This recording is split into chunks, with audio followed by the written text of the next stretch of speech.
Hello दोस्तों, आपका स्वागत है फिर यार इस क्लास में। आज हम देखेंगे जो आपका पेपर है हिंदी का, तो उसके मैं पूरे सॉल्यूशन में बता रहा हूँ, तो ये देख लीजिए।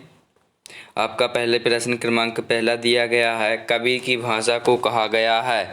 तो आपका इसमें क्या हो जाएगा, चौथे पहले का आपका क्या हो जाएगा, चौथे नंबर का बिल्कुल करेक्ट आंसर हो जाएगा, जो होगा सदुकड़ी एवं पंचन लिखा होगा। इसका आंसर बिल्कुल करेक्ट ही होगा।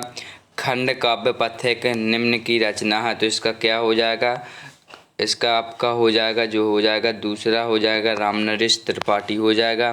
निम्न में से छायावादी कवि है वो होगा आपका सुमित्रानंदन पंत होगा। प्रसाद पंत निराला, ये आपको याद हो गई।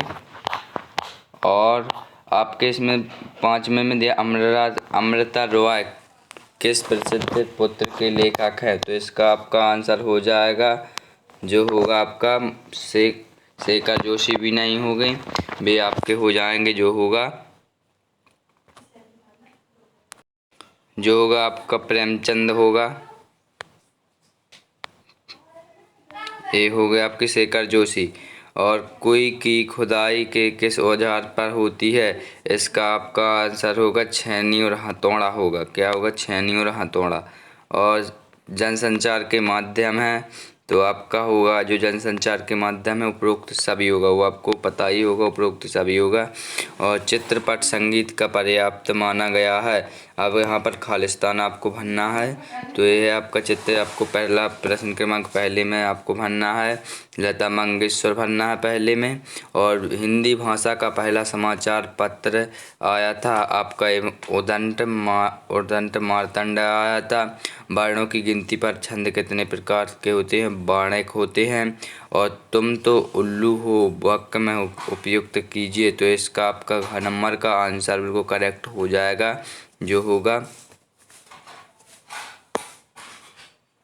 आपका दूसरा। ये बिल्कुल आपका व्यंजना होगा, का व्यंजन होगा। क्या होगा, व्यंजन। और इसमें आपको घनघोर वर्षा के समय कवि की आंखों में स्मृतियाँ, इसमें क्या होगा, घर आएगा इसका आंसर। कबीर दास जी को ने ईश्वर को क्या माना था, आपको ये पता होगा। 4 नंबर का आंसर क्या, एक होगा। क्या एक माना था, एक।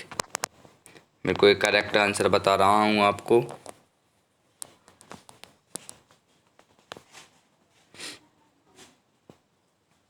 और आपकी दुनिया की सोती हुई जीप का, इसमें आपका क्या भरना है, प्रेमचंद होगा इसका आंसर।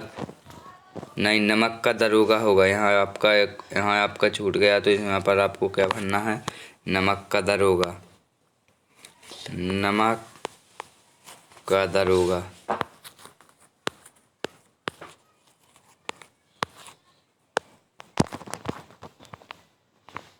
पंचवटी काव्य महाकाव्य की श्रेणी में आता है, तो ये आपका क्या होगा, जो आपका 70 में आपका गलत होगा। क्या होगा, गलत होगा। बिल्कुल करेक्ट आंसर क्या होगा, गलत होगा। इसका आंसर बिल्कुल गलत होगा। भक्ति काल के प्रमुख कवि सूर तुलसी मीरा और कबीर दास हैं, ये आपका बिल्कुल करेक्ट, बिल्कुल आंसर सही होगा। और पुरोहित बंशीधर अपने पुत्र को पढ़ा लिखा कर बड़ा आदमी बनाना चाहते थे, इसका आपका आंसर क्या होगा, बिल्कुल करेक्ट होगा। और मियां नरूद्दीन केवल 5 किस्म की रोटी बनाते, बिल्कुल गलत होगा, क्योंकि 56 प्रकार की रोटी बनाते थे।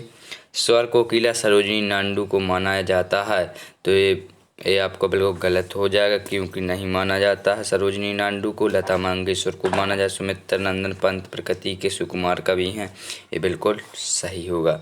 अब देख लीजिए सही जोड़ियाँ आपकी। कबीरदास का जन्म हुआ था, कबीरदास का जन्म कहाँ हुआ था, आपका ये पता होगा जी, दिल्ली के निकट सिहीग्राम में हुआ था।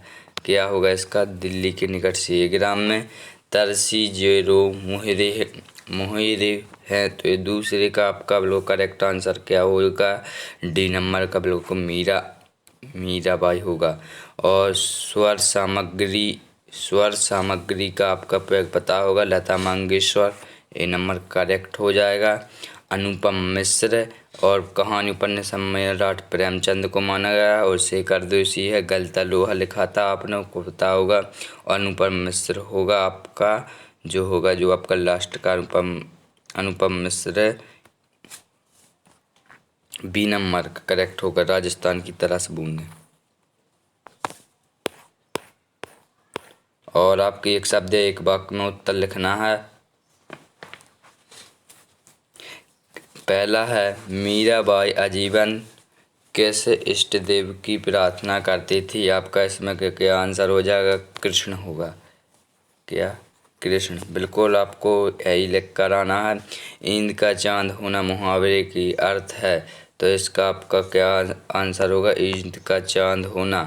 इसका आप होगा बहुत दोनों ही होगा। क्या होगा? बहुत दोनों ही होगा। और तीसरा किन्हीं दो महाकाव्य एवं खंड काव्यों के नाम लिखिए। इसका आपका क्या होगा? पहला रामचरितमानस होगा करेक्ट आंसर। क्या होगा? रामचरितमानस। रामचरितमानस किसने लिखी थी? तुलसीदास जी ने लिखी थी। और पद्मावत एक लिख देना है। और चौथे में है मुझे केवल मात्र 5 रुपये का वाक्य में उपयोग करना है, तो केवल आपको लिखना है 5 रुपये। और भक्ति काल के यहाँ पर 5 रुपये लिखना है। भक्ति काल के दो कितने भागों में क्या है? इसमें 2, क्योंकि भक्ति काल के 2 भागों में बांटा गया है। और कबीरदास जी ने कुमार को किसका प्रतीक माना गया है? किसका गुरु का प्रतीक माना गया है? कबीरदास ने छायावाद के स्तंभ लिखिए। छायावाद के स्तंभ आपको पता होगा, जो प्रसाद पंत, निराला, महादेवी वर्मा। और ये आपको पता होगा प्रसाद, जयशंकर प्रसाद और पंत, निराला। और यहाँ पर अपनी भक्ति काल को स्वर्ण युग को ये आपको नहीं बता पाएंगे। आपको आंसर आपको ढूंढ लेना है। यदि मुझे कमेंट करके बताइएगा तो मैं इसका पूरे भी आंसर में प्रोवाइड करा दूंगा। Thank you for watching.